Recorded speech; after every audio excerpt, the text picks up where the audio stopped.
Olá, estamos de volta com Frente a Frente, que recebe hoje Eduardo Mufarrege, empresário e criador do movimento, que é mais uma fundação, um curso, Renova BR, para a formação de novos quadros políticos que o Brasil precisa tanto de gente boa na política. Eduardo, a gente percebe, nessa eleição, o eleitor caminhou ali um pouquinho mais para a direita. E vem uma pauta aí, por exemplo, de porte de armas no Congresso Nacional, redução da maioridade penal. Como é que o Renova BR, como é que os deputados do Renova BR estão trabalhando esse tema? Como é que isso está sendo visto aí pelo curso Renova BR? Olha, durante o nosso curso, a gente trouxe como eixos duas pautas importantes, porque são pautas sensíveis para a sociedade brasileira. A primeira foi a de educação, com uma ênfase grande em educação básica, porque, como a gente sabe, o Brasil hoje, em relação a outros países da OCDE, não investe pouco em educação.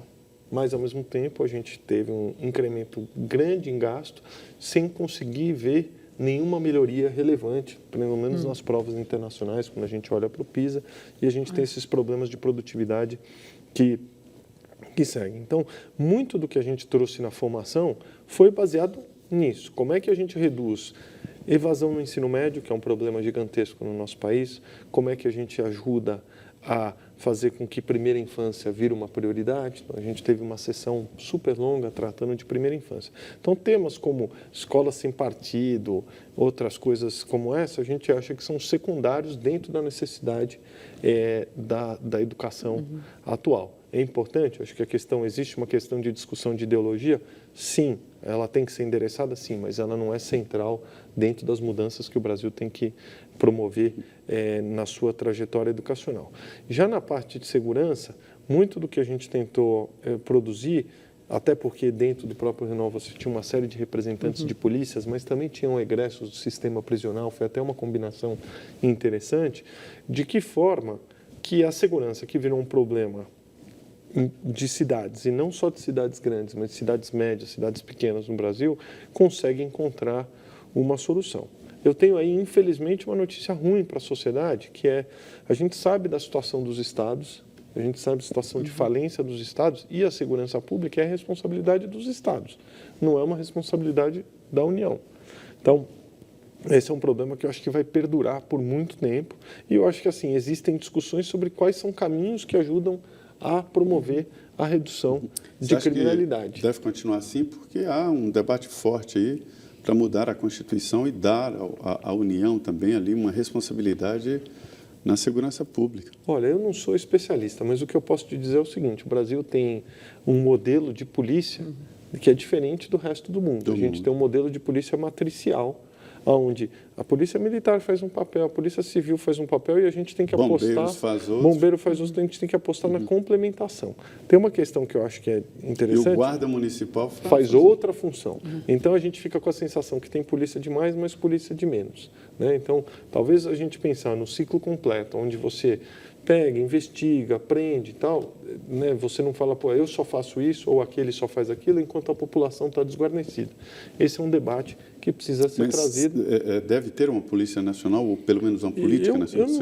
Eu não sei se ter uma polícia nacional ou não é o que resolve. Eu, sinceramente, é um assunto que eu conheço pouco. O que eu sei é que esse modelo que foi adotado em Portugal nos anos 50, que veio para o Brasil e Portugal já deixou de utilizar e a gente continua utilizando junto com praticamente nenhum outro país no mundo, não está funcionando. Mas eu acho que o SUSP, né, que é o Sistema Unificado de Segurança Pública, já meio que joga a União aí nesse conceito, né, que é a unificação de dados e tal. O que aconteceu foi que com a intervenção no Rio do governo federal, foi a primeira vez que o governo federal trouxe o problema para ele, porque historicamente ele jogava o problema para os estados.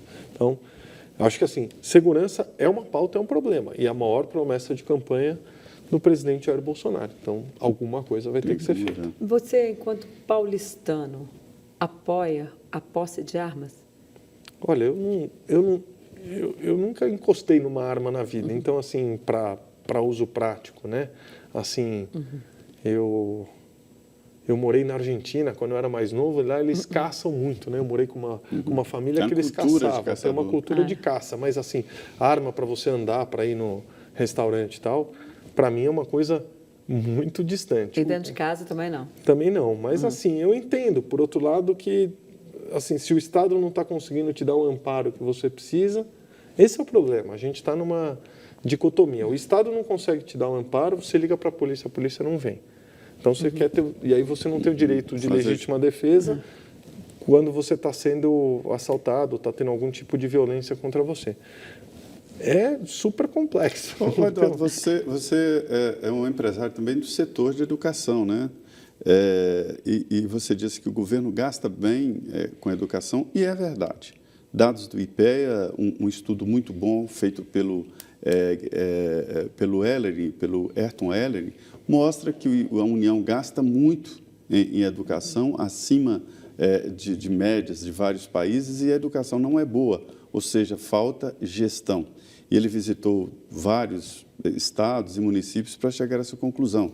Quer dizer, o professor ganha mal, as escolas caindo aos pedaços, e para onde vai esse dinheiro todo que o país joga na educação? Enfim, acho que o Brasil tem um sistema muito desigual de educação.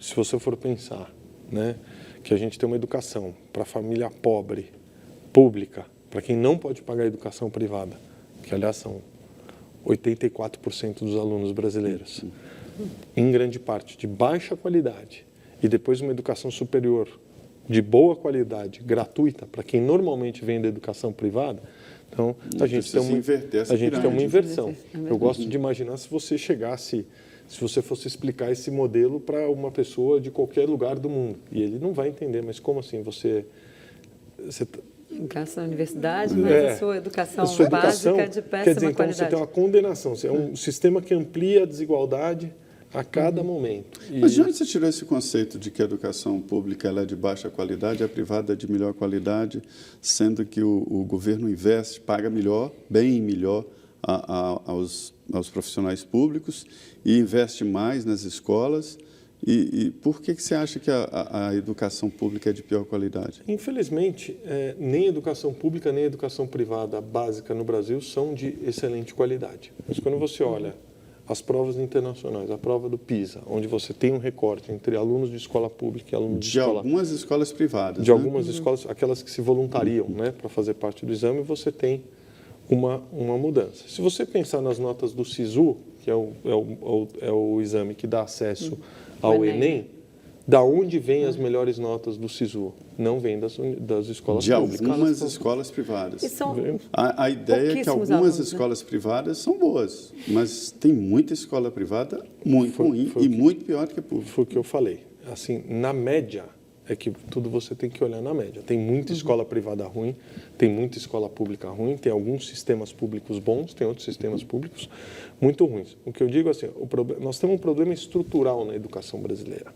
Hoje, se você olhar, as melhores escolas brasileiras, elas estão no último quartil, no terceiro quartil dos países da OCDE, dos países de renda média. Então, assim, nós temos um problema estrutural. Tem reformas acontecendo?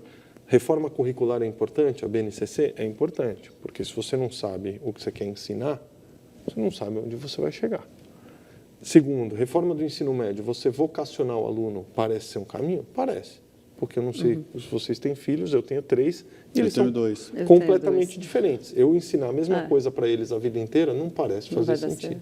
Então, acho que tem algumas reflexões sobre revisões de modelo. Agora o Brasil perdeu o bonde aí, precisa correr atrás do prejuízo. E isso vai se refletir lá na frente, a hora que essas crianças de hoje forem competir no mercado internacional, numa economia cada vez mais globalizada, onde eles não têm preparo para competir com os países de primeiro mundo. Quanto tempo você acha que leva para resgatar? O resgate da política vai ser difícil. O resgate da educação, quanto tempo na sua avaliação? Leva bastante tempo, né? Primeiro Se você tem que agora, reestruturar a carreira docente. Hoje, as pessoas que estão optando pela licenciatura são normalmente alunos de baixa performance. Tá? Assim, então, hoje, se você olhar, pedagogia é um curso, em grande parte, em EAD, feito por alunos com uma nota de Enem normalmente baixa. Então, essa é a pessoa que vai ensinar as próximas gerações. Então, você precisa fazer uma revisão. A Mas carreira é docente meio lógico, né? Ninguém vai entrar numa carreira tão sacrificada. ela tem que voltar a ser de baixa atrativa. remuneração, né? Mas, por exemplo, tem uma questão que eu acho que precisa ser retrabalhada. Eu dou aula, né, de reforço e dou aula em cursinho. Eu acho que esse é um ponto. A gente precisa resgatar o valor do professor. Lembrando que quando a gente olha para as profissões do futuro, inclusive, o professor tem o seu lugar. Tem várias outras profissões que não tem.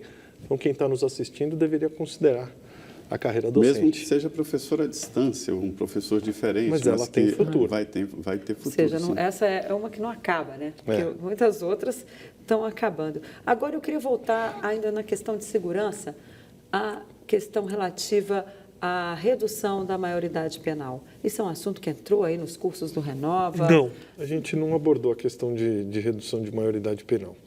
E qual a sua avaliação a respeito? Eu acho assim, eu acho que tem questões que são questões importantes, né? Quando você vê menores sendo utilizados para você ter o subterfúgio do não cumprimento da lei, eu acho que tem uma problemática. Então, eu acho que essas são questões que precisam ser trabalhadas. Agora, não acho que é o caminho das Filipinas, que está indo para uma maioridade penal de 9 anos, né? Então, acho que esse é um ponto que precisa ser revisado. Se bem que aqui o tráfico está cada vez usando meninos mais novos para ficar ali de olheiro na boca do morro, né? Como é que se trabalha isso? Porque baixa para 16, eles vão começar a usar o de 14. Baixa para 14, eles vão começar a usar o de 10. E aí, como é que o Brasil sai desse uso da sua juventude pelo crime organizado? É um problemaço. Prendeu o traficante. Prende o traficante, tenta minimizar o consumo. Eu, assim, de novo, volto. Se você tem droga em abundância, educação, oportunidade, a mãe fica fora de casa porque trabalha, porque não consegue ter um emprego onde ela gasta 3 horas para ir, 3 para voltar e fica 6 horas no emprego, larga a criança em casa porque não tem com quem deixar. Você tem várias razões para esse problema acontecer.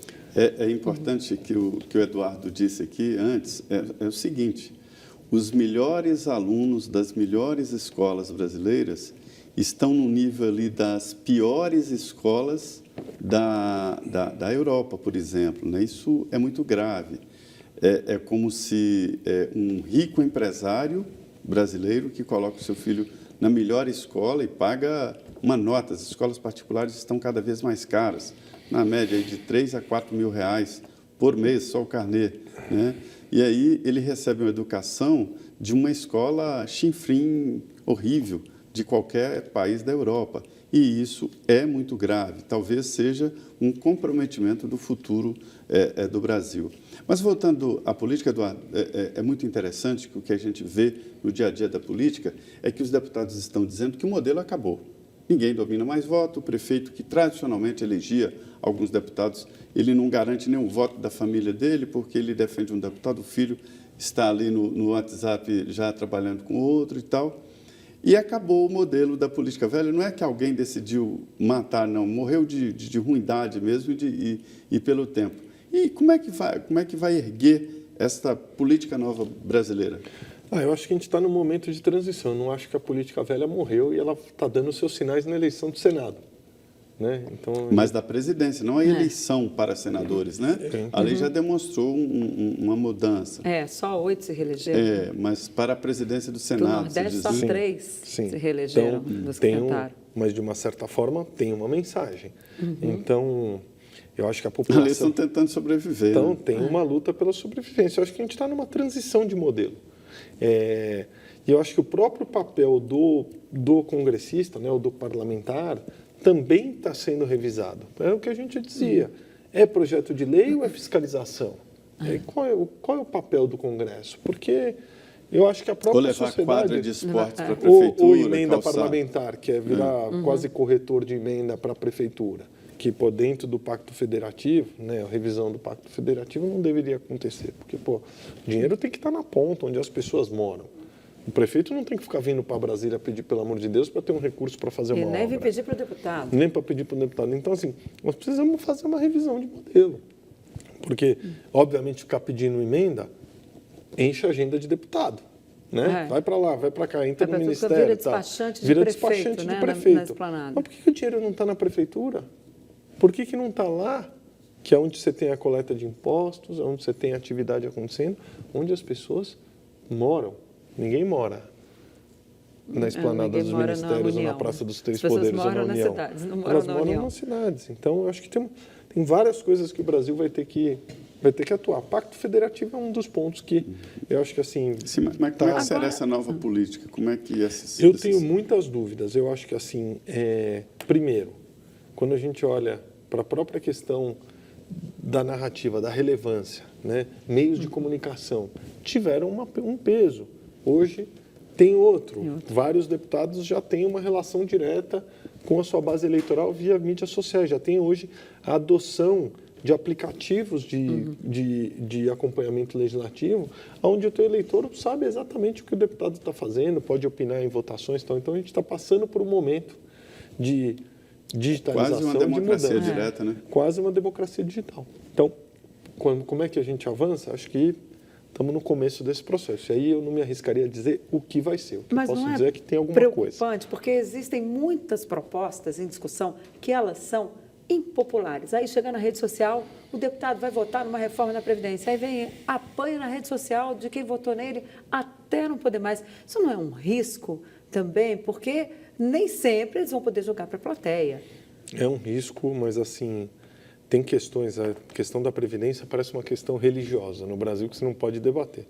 Vamos encarar os fatos.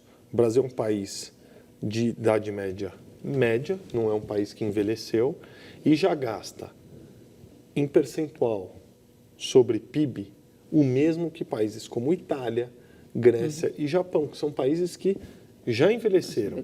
Ou seja, quando a nossa população envelhecer, esse número de gasto sobre previdência, que hoje é de 14%, vai para quanto? 20, 21, nós vamos ser o maior gasto sobre previdência do planeta. Então, hoje a gente já tem um problema sem ter envelhecido. Então, ou a gente encara os fatos, ou a gente fica jogando o problema para a próxima geração. O problema é que Uma hora o dinheiro acaba. uma hora o dinheiro acaba e essa conta fica para os nossos filhos e netos. Pois nós estamos falando aqui no Frente a Frente com o empresário Eduardo Monfarrege. Ele, como todo mundo aí, se cansou de ficar falando mal de político e arregaçou as mangas e fundou um grupo novo que se chama Renova Brasil, Renova BR, e decidiu formar lideranças políticas e conseguiu eleger 17 deputados. Foram 133, né, os primeiros, que fizeram o curso. E dos 17 eleitos, né, de vários partidos políticos, eles vão tomar posse agora no dia 1º e já terão uma linha ali, não ideológica, porque são de vários partidos, mas uma linha de ação sobre a política. Nós vamos continuar nesse papo agora no próximo bloco. Agora nós vamos ao intervalo de 2 minutos.